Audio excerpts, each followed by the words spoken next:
श्रीमद् भगवद गीता के 5वें अध्याय के विषय में स्वाभाविक प्रश्न। 5वें अध्याय का सार क्या है? इस अध्याय में श्री कृष्ण भगवान ने सांख्य योग और निष्काम कर्म योग को बताया है कि ये दोनों ही मार्ग अलग अलग हैं, परंतु इनका फल एक ही है। जो पुरुष किसी से द्वेष नहीं करता और कोई आकांक्षा किसी से नहीं रखता, वह कर्म योगी सदा सन्यासी ही समझने के योग्य है, क्योंकि संसार बंधन से मुक्त हुआ पुरुष राग द्वेष आदि से मुक्त होकर सुखपूर्वक जीवन व्यतीत करता है। दूसरा प्रश्न, 5वें अध्याय का मूल विषय क्या है? इसका मूल विषय है श्री कृष्ण भगवान कर्म संन्यास योग यानी कर्मों के त्याग का मार्ग और कर्म मार्ग, इन दोनों की तुलना करते हैं और इनकी तुलना करते हुए कहते हैं कि दोनों अलग अलग मार्ग तो हैं, लेकिन इनकी मंजिल एक ही है। अब 5वें अध्याय का श्लोक क्रम इस प्रकार है। श्लोक 1 से 6 लेकर सांख्य योग और कर्म योग का निर्णय व उनका उल्लेख्य बताया है। श्लोक 7 से 12 लेकर सांख्य योगी और निष्काम कर्म योगी के लक्षण और उनकी महिमा श्री भगवान ने बताई है।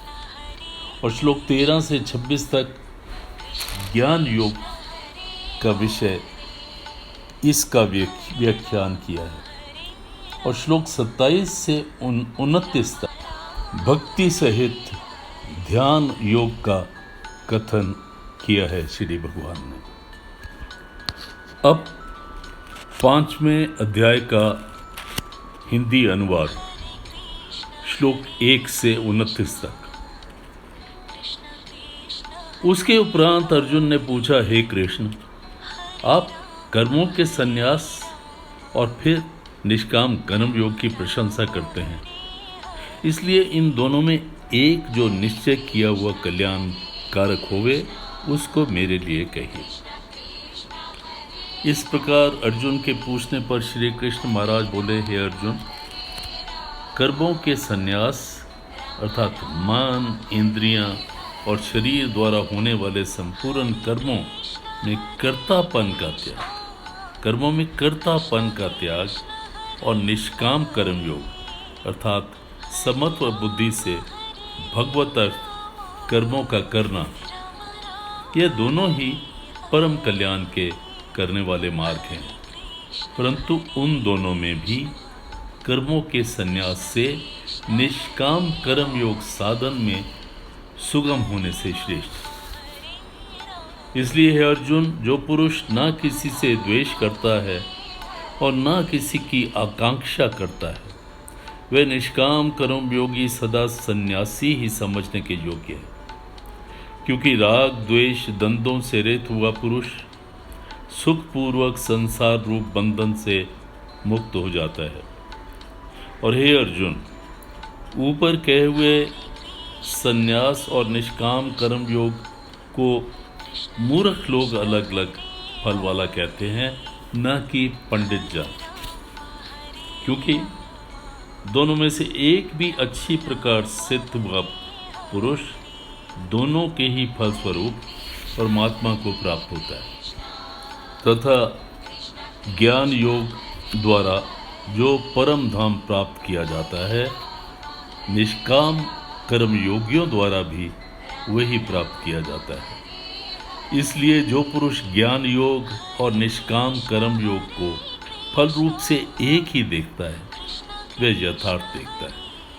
परंतु हे अर्जुन, निष्काम कर्म योग में बिना संन्यास अर्थात मन, इंद्रियां और शरीर के द्वारा होने वाले संपूर्ण में कर्मों में कर्तापन का त्याग प्राप्त होना कठिन है। और भगवत स्वरूप को मनन करने वाला निष्काम कर्म योगी परब्रह्म परमात्मा को शीघ्र ही प्राप्त हो जाता है। तथा वश में किया हुआ शरीर जिसने और जितेंद्रिय और विशुद्ध अंतःकरण वाला इन संपूर्ण प्राणियों के आत्म रूप परमात्मा में एक ही भाव हुआ निष्काम कर्म योगी कर्म करता हुआ भी लिपायमान नहीं होता। और हे अर्जुन, तत्व को जानने वाले सांख्य योगी वो तो देखता हुआ, सुनता हुआ, स्पर्श करता हुआ, सूंघता हुआ, भोजन करता हुआ, रमन करता हुआ, सोता हुआ, जागता हुआ, श्वास लेता हुआ, बोलता हुआ, त्यागता हुआ, ग्रहण करता हुआ और आँखों को खोलता और बंद करता हुआ सब इंद्रियां अपने अपने अर्थों में बरत रही हैं, इस प्रकार समझता हुआ निस्संदेह ऐसे माने कि मैं कुछ भी नहीं करता हूँ। परंतु हे अर्जुन, देहाभिमानियों द्वारा यह साधन होना कठिन है और निष्काम कर्म योग सुगम है, क्योंकि जो पुरुष सब कर्मों को परमात्मा में अर्पण करके और आसक्ति से त्याग कर अपना कर्म करता है, वह पुरुष जल में कमल के पत्ते के सदृश पाप से लिपायमान नहीं होता। इसलिए निष्काम कर्म योगी ममत्व बुद्धि रहित केवल इंद्रिय, मन, बुद्धि और शरीर द्वारा ही आसक्ति को त्याग कर अंतःकरण की शुद्धि के लिए कर्म करते। इसलिए निष्काम कर्म योगी कर्मों के फल की इच्छा न करते हुए परमेश्वर को अर्पण करके भगवत प्राप्ति रूप शांति को प्राप्त होता है और सकामी पुरुष फल में कामना करता हुआ, आसक्त रहता हुआ बंधता है। इसलिए निष्काम कर्म योग उत्तम है। और हे अर्जुन, वश में किया हुआ अंतःकरण जिससे ऐसा सांख्य योग का आचरण करने वाला पुरुष तो निसंदेह न करता हुआ, न करवाता हुआ, नव द्वार वाले शरीर रूप घर में सब कर्मों को बंध से त्याग कर अर्थात इंद्रियों के अर्थों में बरतती हैं, ऐसे मानता हुआ आनंद पूर्वक सच्चिदानंद घन परमात्मा के स्वरूप में स्थित रहता है। और परमेश्वर भी भूत प्राणियों के न कर्तापन को और न कर्मों को और न कर्मों के फल को के संयोग को वास्तव में रचता है, परंतु परमात्मा के सकाश से प्रकृति ही बरतती है, अर्थात गुण ही गुणों में बरतते हैं। और सर्वव्यापी परमात्मा न किसी के पाप कर्म को न किसी के शुभ कर्मों को भी ग्रहण करता है, किंतु माया के द्वारा ज्ञान से ढका हुआ है। इससे ये सब जीव मोहित हो रहे हैं, परंतु जिनका वह अंतःकरण का अज्ञान आत्म ज्ञान द्वारा नष्ट हो गया है, उनका वह ज्ञान सर्व सदृश उस सच्चिदानंद घन परमात्मा के इनको प्रकाशित करता हुआ भी अर्थात परमात्मा के स्वरूप को साक्षात कराता है। और हे अर्जुन, तद्रूप है बुद्धि जिनकी तथा तद्रूप है मन जिनका, और उस सच्चिदानंद घन परमात्मा में ही है निरंतर एक ही भाव की स्थिति जिनकी, ऐसे तत्परायण पुरुष ज्ञान के द्वारा पाप रहित हुए अपुनरावृत्ति को अर्थात परम गति को प्राप्त होते हैं। ऐसे वे ज्ञानी विद्या विनय युक्त ब्राह्मण में तथा गौ, हाथी, कुत्ते और चांडाल में भी समभाव देखने वाले होते हैं। इसलिए जिनका मन समत्व भाव में स्थित है, उनके द्वारा इस जीवित अवस्था में ही संपूर्ण संसार जीत लिया है, अर्थात वे जीते हुए ही संसार से मुक्त होते हैं, क्योंकि सच्चिदानंद घन परमात्मा निर्दोष और सम है। इससे सच्चिदानंद घन परमात्मा में ही स्थित है। और जो पुरुष प्रिय को अर्थात जिस को लोग प्रिय समझते हैं उसको प्राप्त होकर हर्षित नहीं होता, और अप्रिय को अर्थात जिसको लोग अप्रिय समझते हैं उसको प्राप्त होकर उद्वेगवान नहीं होता।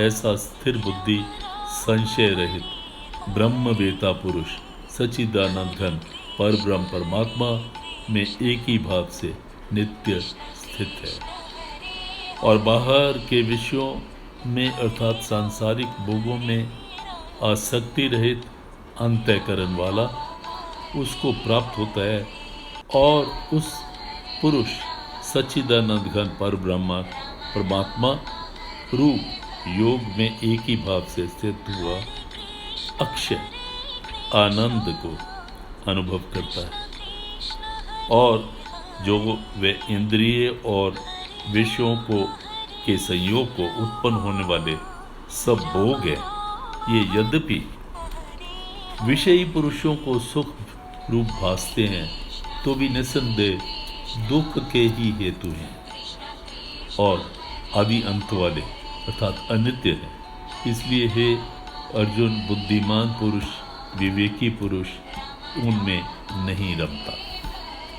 जो मनुष्य शरीर के नाश होने से पहले ही काम और क्रोध में उत्पन्न हुए वेग को सहन करने में समर्थ है, अर्थात काम क्रोध आदि को जिसने सदा के लिए जीत लिया है, वह मनुष्य इस लोक में योगी है और वही सुखी है। जो पुरुष निश्चय करके अंतर आत्मा में ही सुख वाला है और आत्मा में ही आराम वाला है, तथा जो आत्मा में ही ज्ञान वाला है, ऐसा वह सच्चिदानंद घन परब्रह्म परमात्मा के साथ एक ही भाव हुआ सांख्य योगी शांत ब्रह्म को प्राप्त होता है, और नाश हो गए हैं सब पाप जिसके, और सदा ज्ञान करके निवृत्त हो गया है संशय जिनका, और संपूर्ण भूत प्राणियों के हित में रत्ती जिनकी, एकाग्र हुआ है भगवान के ध्यान में चित्त जिनका, ऐसे ब्रह्मवेता पुरुष शांत परब्रह्म को प्राप्त होते हैं। और काम क्रोध से रहित जीते हुए चित्त वाले परब्रह्म परमात्मा साक्षात रूप किए हुए ज्ञानी पुरुषों के लिए सब ओर से शांत परब्रह्म परमात्मा ही प्राप्त है। और हे अर्जुन, बाहर के विषयों को न चिंतन करता हुआ बाहर ही त्याग कर और नेत्रों की दृष्टि से भ्रुकुटी के बीच स्थित करके तथा नासिका में विचरने वाला प्राण और अपान वायु को सम करके जीती हुई हैं इंद्रियां, मन और बुद्धि जिसकी, ऐसा जो मोक्ष परायण मुनि इच्छा, भय और क्रोध से रहित है, वह सदा ही मुक्त है। और हे अर्जुन, जो मेरे भक्त मेरे को यज्ञ तपों को भोगने वाला तथा संपूर्ण लोकों में ईश्वरों के भी ईश्वर तथा संपूर्ण भूत प्राणियों सदृढ़ अर्थात स्वार्थ रहित प्रेमी ऐसे तत्व को जानकर शांति को प्राप्त होता हुआ फिर सच्चिदानंद घन परिपूर्ण शांत परब्रह्म के सिवाय उसकी दृष्टि में और कुछ भी नहीं है, नहीं कुछ रहता, केवल वासुदेव और वासुदेव ही रहता है। ओम तत्सदिति श्रीमद् भगवद गीता सुपनिषत्सु ब्रह्म विद्या योग शास्त्रे श्री कृष्ण अर्जुन संवादे कर्म संन्यास योगो नाम 5वां अध्याय। हरि ओम तत्सत, हरि ओम तत्सत, हरि ओम तत्सत।